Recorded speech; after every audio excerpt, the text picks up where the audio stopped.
আসসালামু আলাইকুম। আমি এই মুহূর্তে আছি কালাচাঁদপুর স্কুলের সামনে। আমি একটু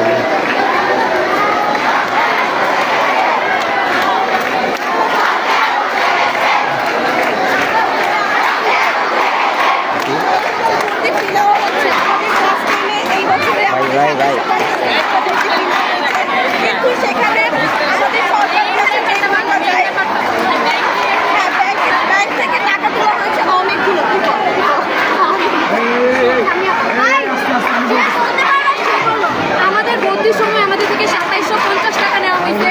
যখন আমাদের সরকারের কাছে যে রিসিপ্টটা যায় সেইখানে দেওয়া হয়েছে ২৪০০ টাকা। তো আর হচ্ছে যে আমাদের যে স্কুলের ফান্ড এখান থেকে আমরা শুনছি যে ৪০ লাখ টাকা উনি উঠাইছে। এখন এটা প্রুফ আমাদের সিনিয়রদের কাছে আছে, আমাদের কাছে কোনো প্রুফ নেই। কিন্তু যেটা আমাদের থেকে টাকাগুলো মারছে সবার থেকে ৩০০ টাকা কইরা এখানে ৯ লাখ টাকা মারছে। ৯ লাখ টাকা হয়ে গেল আমাদের পিছনে খরচ করতে, এটি কার পিছনে খরচ করতে? আর মেইনলি হচ্ছে কলেজে যে স্টুডেন্টগুলো ভর্তি হয়েছে আমাদের যে একটা প্রুফ থাকে, ব্যাংক থেকে একটা রিসিট আসে, কোনো কলেজে কোনো স্টুডেন্টকে রিসিট দেওয়া হয় না। আর দ্বিতীয় কথা হচ্ছে আমাদের কোনো প্রমাণ নাই যে আমরা এই কলেজের স্টুডেন্ট এখানে ভর্তি হয়েছি। আমাদের রিসিট কোথায়?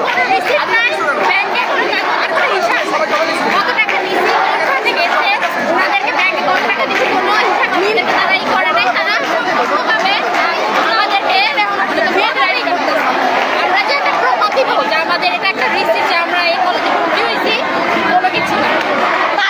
পরিচয় কি? আমি এই কলেজের স্টুডেন্ট, আমি এই স্কুলে ৫ বছর যাবৎ পড়ছি, এখান থেকে এখন সরকারি কলেজে। আমাদের স্কুলের কিছু ছাড় আছে। আপনি কি বলতে চাইছেন? ভাইয়া আমাদের এখনো পর্যন্ত যে আমাদের আইডি কার্ড আমাদের যে পক্ষে আমরা যে এত বড় তখন দেখছি এগুলো আরো কোনো কিছু দেওয়া হয়নি। আমরা স্কাউট আমাদের করার হচ্ছে চাই আমরা স্কাউট আমি পারবো না এখানে কোনো খেলা বা কোনো ক্রিয়া প্রতিযোগিতা হইলে কারণ কি আমাদের আমরা এই কত হয়েছে যে আমাদের আমাদের স্কুলের পরিবেশ থেকে আমাদের এইখানে নিচে আমাদের দেওয়া যায় না।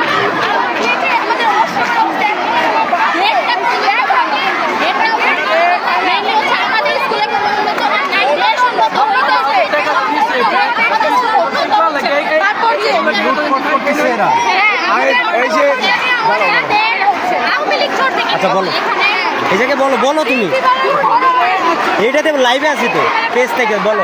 আমাদের স্কুলে ঠিক আছে, রিসিটে যে যারা ভর্তি হয়েছে তারা মনে করো আপুরা স্যারদের কাছে গেছে, বলছে যে স্যার আমাদের ৩৭৭০ টাকা দিয়ে ভর্তি হইলাম, তো সেই রিসিটটা কোথায়? ওরা আপুদের সাথে মিসবিহেভ করছে এবং গার্জিয়ানদের সাথে রুট ব্যবহার করছে। কিছু ছাড় আছে তারা গার্জিয়ানদের সাথে রুট ব্যবহার করে, এটা করা অসম্ভব, এটা করা আমাদের সাথে ঠিক না। কিন্তু আমাদের স্কুলের ডিসিপ্লিন একদমই খারাপ এবং প্রিন্সিপাল স্যার আসে আমাদের খোঁজ খবর রাখে না, ঠিক আছে। আইডি কার্ড আমরা ৮ মাস পর পাইছি। একটা আইডি কার্ড থাকলে যতগুলো স্টুডেন্ট আছে যাতায়াতের সময় হাফ ভাড়া নেয়, কিন্তু আমাদের আইডি কার্ড দিছে ৮ মাস পর। 7 মাস পরে আমরা আমাদের আইডি কার্ড পাচ্ছি।